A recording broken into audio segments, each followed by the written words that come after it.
Le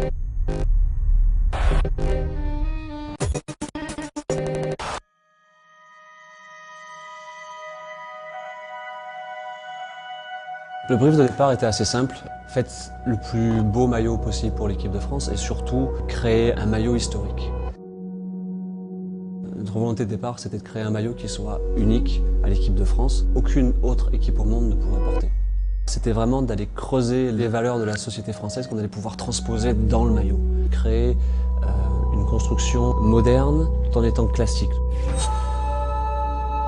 La modernité du maillot, on l'a amené tout d'abord dans une matière complètement nouvelle.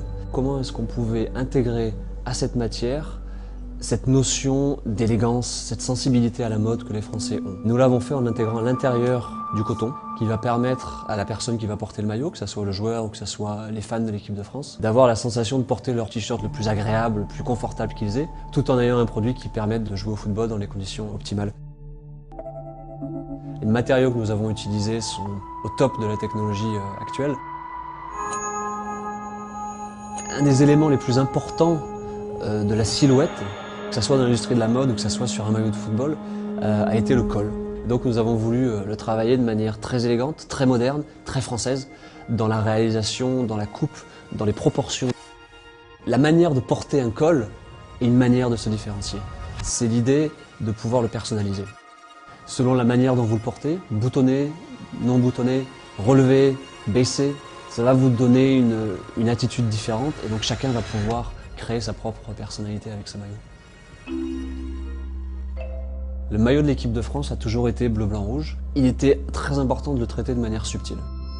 Donc de même que le col est personnalisable, on va utiliser ce rouge de manière personnalisable. Si vous voulez porter ce maillot avec du rouge dessus, allez-y, retournez vos manches et vous verrez le rouge. Si vous voulez le porter de manière plus subtile, laissez les manches longues et le rouge sera dans le maillot mais pour vous.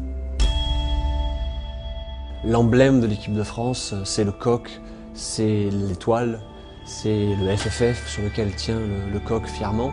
Donc au lieu que le badge soit doré comme il a été depuis de nombreuses années, nous l'avons fait blanc pour le faire ressortir encore plus. Nous avons collé le badge sur une pièce de tissu qui ensuite est thermocollée sur le maillot.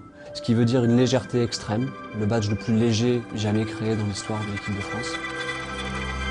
On a voulu regrouper tout ça dans une phrase qui soit l'essence de l'équipe de France. Cette phrase, ça a été « Nos différences nous unissent ».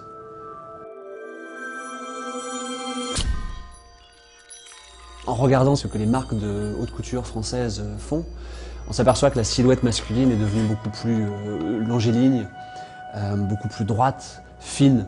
Et donc c'est ce qu'on a voulu faire avec ce maillot. Nous avons ajouté cette bande comme une bande en satin que vous retrouvez sur un smoking de soirée qui allonge la silhouette qu'on va retrouver sur le maillot mais qui continue sur le côté du short pour donner cette silhouette plus longiligne, plus moderne qui va, on l'espère, marquer l'histoire de l'équipe de France.